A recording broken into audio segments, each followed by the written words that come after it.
بسم اللہ الرحمن الرحیم۔ دوستو 489F Pakistan penal code dishonour of cheque کو ڈیل کرتا ہے۔ پرانے زمانے میں کہا جاتا تھا کہ قتل کی FIR یہ شخص کے اوپر ہو جاتی ہے وہ تباہ ہو جاتا ہے، سیم ایز اٹ از جس کاروبار کے اندر آج کے دور میں 489F کی FIR ہو جاتی ہے، اس کاروبار اس شخص کی ساکھ خراب ہو جاتی ہے اور وہ تباہ و بربادی کے کنارے پہ پہنچ جاتا ہے۔ 489F ہے کیا؟ 489F واضح کر رہی ہے ڈس آنر آف چیک کو۔ اس میں ایک بہت ہی اہم کیس لا ہے 2010 SCMR پیج ہے 806۔ اس کیس کے اندر سپریم کورٹ آف پاکستان نے ڈس آنر آف چیک کے شرائط، ان کی اسینشلز، 489F کے انگریڈینٹس کو واضح کیا تھا۔ 489F کے لیے پہلی جو کنڈیشن ہے، نمبر 1 ہے ایشوئنس آف چیک، چیک کو جاری کرنا۔ دوسری کنڈیشن ہے کہ وہ چیک بدنیتی کے ساتھ، بددیانتی کے ساتھ، یہ جانتے ہوئے کہ یہ چیک ڈس آنر نہیں کروانا، جاری کیا جائے۔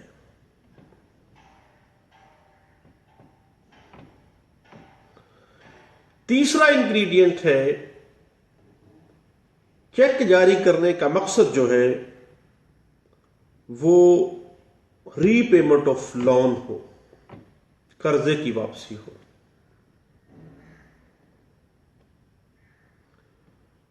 یا ٹو فلفل این اوبلیگیشن، کسی معاہدے کی، کسی وعدے کی پاسداری ہو، اس کو فلفل کرنا ہو۔ اب معاملہ آ جاتا ہے اوبلیگیشن کا۔ اوبلیگیشن کا لفظ بہت وسیع لفظ ہے، یہ تمام لافل ایگریمنٹس پہ اپلائی ہوتا ہے، کانٹریکٹس پہ اپلائی ہوتا ہے، سروسز پہ اپلائی ہوتا ہے، وعدہ جات کے اوپر اپلائی ہوتا ہے۔ ہر وہ ایگریمنٹ، ہر وہ معاہدہ، ہر وہ سروس، ہر وہ پرامس جو ملزم، جس کا اوبلیگیشن تھی، اس کے اوپر واجب تھا کہ وہ سر انجام دیتا، اور اس کی انجام دہی میں اس نے ایک عدد چیک جاری کیا، اور وہ بدنیتی کے ساتھ کیا، اور وہ ایک اپنی فرض کو، اپنی اوبلیگیشن کو، اپنے وعدے کو، اپنے کانٹریکٹ کو، اپنی سروسز کو، یا اپنے پرومس کو، اپنے ایگریمنٹ کو فلفل کرنے کے لیے اس نے وہ چیک جاری کیا تھا۔ بنیادی طور پر اوبلیگیشن وہ تمام معاہدہ جات، وہ تمام سروسز، وہ تمام کانٹریکٹس، وہ تمام وعدہ جات شامل ہیں اس میں جس پر وہ پرفارم کرنے کے اوپر باؤنڈ تھا۔ اس نے وعدہ کر رکھا تھا کہ میں یہ کروں گا، اور اس کی عوض اس نے وہ چیک جاری کر دیا ہے۔ چوتھا جو ingredient supreme court of Pakistan واضح کر رہی ہے وہ ہے کہ جب چیک بینک میں بھیجا گیا ہے تو وہ ڈس آنر ہو گیا ہے۔ یہ 4 بنیادی انگریڈینٹ ہیں کہ ملزم کی طرف سے چیک جاری کیا گیا، بدنیتی کے ساتھ جاری کیا گیا، وہ کسی قرضے کی واپسی یا کسی معاہدے کے تحت کسی ذمہ داری کو پورا کرنے کے لیے وہ چیک جاری کیا گیا ہے۔ لیکن ایک بات ذہن میں رکھیے گا دوستو، جو ایک بڑی غلطی ہماری کورٹس میں ہے، وہ یہ ہے کہ قانونی معاہدے کے اندر، ری پیمنٹ آف لون کے اندر اور تنخواہ کا جو معاہدہ ہے اس میں رقم کی واپسی اور قرض کی واپسی میں بہت زیادہ، ان کے درمیان بہت زیادہ فرق ہے، اور یہ فرق جو ہے ہر کیس کے مختلف جو حالات و واقعات ہیں وہ اس کو واضح کرتے ہیں۔ لیکن ہمارے ہاں یہاں پہ کیا ہے کہ بدقسمتی کے ساتھ جب بھی ایک چیک ڈس آنر ہوتا ہے تو مقدمے کی انویسٹیگیشن ہوتی ہے، تفتیشی افسر کی ساری توجہ صرف اور صرف اس بیچارے ملزم کی گرفتاری پہ ہوتی ہے۔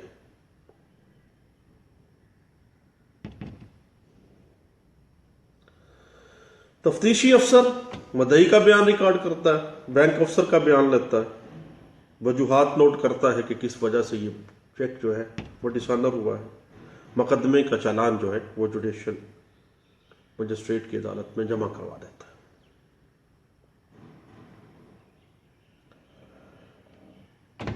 اب معاملہ یہ ہے کہ جب ایک کاروبار میں کاروباری ڈیل ہے، کاروباری ریلیشن شپ ہے ان کے آپس، ملزم اور مدعی کے درمیان، کاروباری ڈیل، کاروباری تعلقات جو ہیں وہ واضح ہیں، سامنے آ جاتے ہیں، اور اب ان کا آپس میں میوچل ٹرانزیکشنز ہیں، میوچل لین دین ہے، بس چیک باؤنس ہو گیا، اس کو ملزم قرار دے دیا گیا چیک دینے والے کو۔ لیکن یہ ایک بات ذہن میں رکھیے گا کہ لین دین کا ثابت کرنا basic crux of the panel provision ہے کہ ان کے درمیان کاروباری لین دین کیسے ہوا تھا۔ اگر لین دین ثابت نہ ہو تب تک یہ کاروباری ریکارڈ کے مطابق ثابت نہیں ہو جاتی یہ بات کہ ملزم جو ہے اس نے واقعی کسی اوبلیگیشن کی مد میں، کسی کانٹریکٹ کی مد میں، کسی ایگریمنٹ، کسی پرومس کی، کسی لافل اوبلیگیشن کی عوض اس نے وہ چیک جاری کیا تھا۔ اب معاملہ یہ ہے کہ 489F کی جو سزا ہے وہ 3 سال اور مقدمے کی سماعت جو ہے وہ جوڈیشل مجسٹریٹ کے پاس ہے، لیکن کاروباری افراد کے درمیان جب تنازعات بڑھ جاتے ہیں تو دین کیا کیا جاتا ہے، اوبلیگیشن کا بہانہ بنا کر، قرض کی واپسی کا بہانہ بنا کر FIR درج کروا دی جاتی ہے، اور سیول نیچر کا جو تنازع ہوتا ہے اس کو فوجداری رنگ دے دیا جاتا ہے۔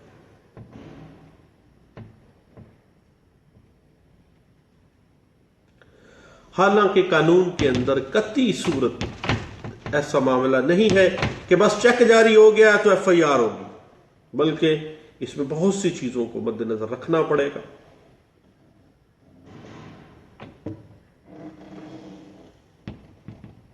آج کے دور میں جو ہماری یہاں پریکٹس ہے وہ یہ ہے کہ ملزم کو کہا جاتا ہے کہ چونکہ چیک تیرا ہے، دستخط تیرے ہیں، تیری چیک بک سے چیک جاری ہوا ہے، چل جیل میں بھائی۔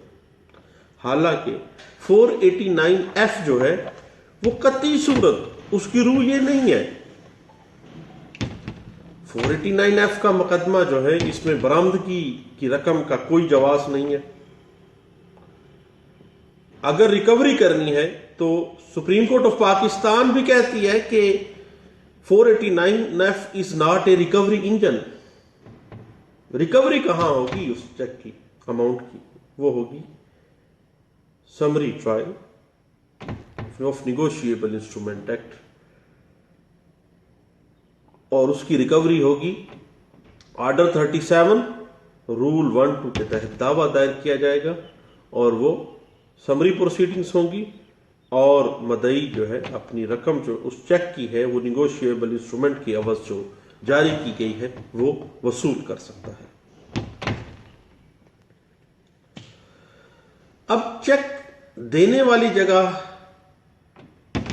اور چیک ڈس آنر ہونے والی جگہ دو الگ الگ جگہیں ہیں، اگر تو کسی بھی جگہ پر FIR درج کروائی جا سکتی ہے۔